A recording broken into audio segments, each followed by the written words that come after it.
Hello, I'm Robbie Clark.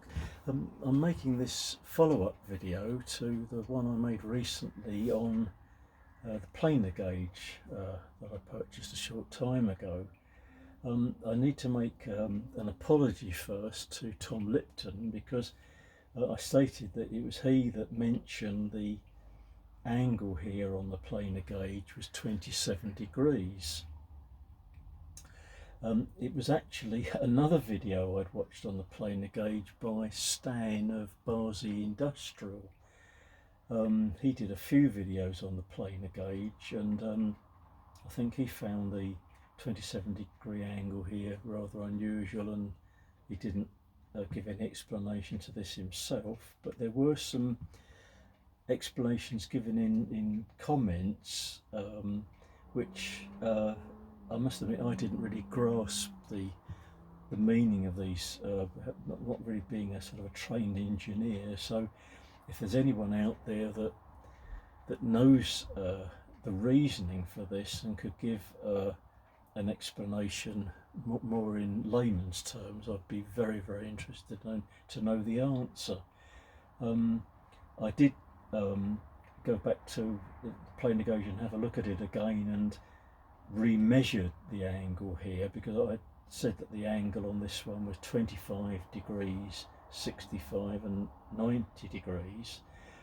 I measured it with a couple of protractors. I've got this very nice protractor here, again sort of fairly recent purchase. This is a protractor made by Brown and Sharp. I measured it with this one, and the protractor that I've had for quite a while, this is a Moore and Wright protractor. It's one that I use quite often in the workshop. It's very, very old, and it is rather difficult to see the engraving here on the scale now, but I measured it as accurately as I could with both of these, and in fact the angle still came out as 25 degrees.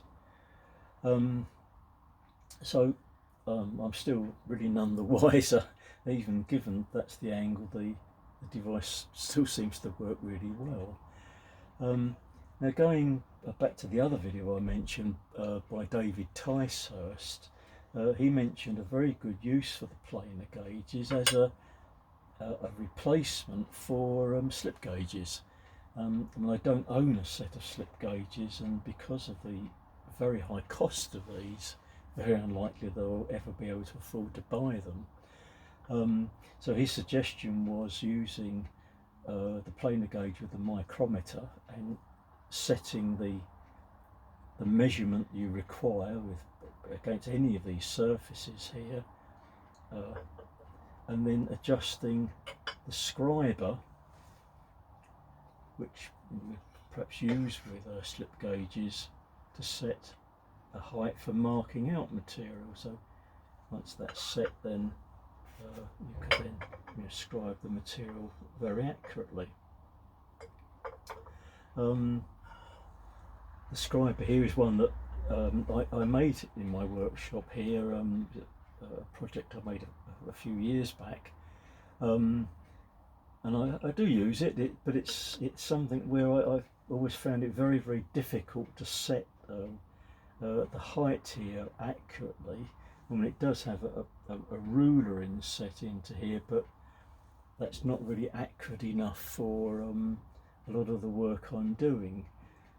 So now, having the planer gauge, I'm going to be able to set this to very, very accurate measurements in the future.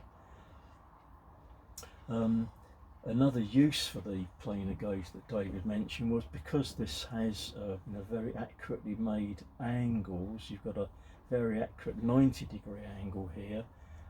That could be used as a setup against material for setting up a 90-degree angle, and I guess used also on the milling machine to set material in the milling machine at a 90-degree angle as well. So another possible use for it. I looked through the internet, there's lots of photographs of planer gauges there, and looked at all the various different options and designs of these. And one thing I did notice was that the planer gauge could also be used with a test dial indicator. So I made myself a little adapter here, which can be screwed onto the planer gauge, screwed in place, and then you can attach your test dial indicator here. I made a brass locking knob here so that it wouldn't mar up the bar on the back, so that can be set in there, and then you can sort of check work that's been done, bring this sort of down onto the material, and then use this to test the accuracy that you set the machine material to. And I suppose it could be used, as a sort of quality control device as well. I've realised also that the other problem is that you've got a limit with this particular one as to how far down you can bring the indicator. That's about the closest it can be brought down. So I guess making one of these which would enable the probe to come very much closer for very small items would be worth looking into. But again, quite a useful gadget to have as another option. Let me see this. I've got this set up on my beautiful surface plate. This is not a proper engineer surface plate by any means. This is actually a cutting board. That's a sort of a granite cutting board. I'd seen on another YouTube channel a chap there that used one exactly like this as his surface plate. I mean, I know it's by no means as accurate as a proper engineer's surface plate made out of granite or cast iron. It's something I would dearly love to own, but I did test this with some straight edges, shining a torch behind the straight edge, and it's surprisingly good, really. Obviously, for the accuracies that I'm working to, I think this is going to do the job quite well for me.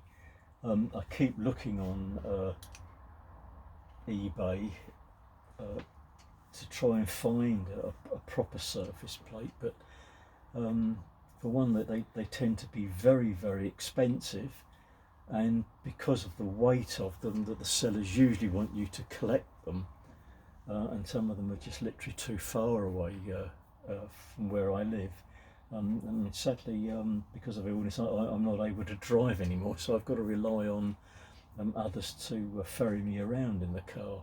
But hopefully one day I'll find one at an affordable price, and one which is not too far away from home. But in the meantime, this does the job reasonably well. I mean, I've also heard that you could use a sheet of plate glass as a surface plate as well, but I think this will do me for a bit anyway. Well, anyway, thank you for joining me again in the workshop, and thanks again to all the subscribers to my channel. I'm very grateful to all of these people, and also to those that have given me some comments on my channel as well. I've had some very, very useful bits of advice as well on some of the previous videos I've put out as well. Anyway, thank you very, very much for joining me again, and bye bye for now.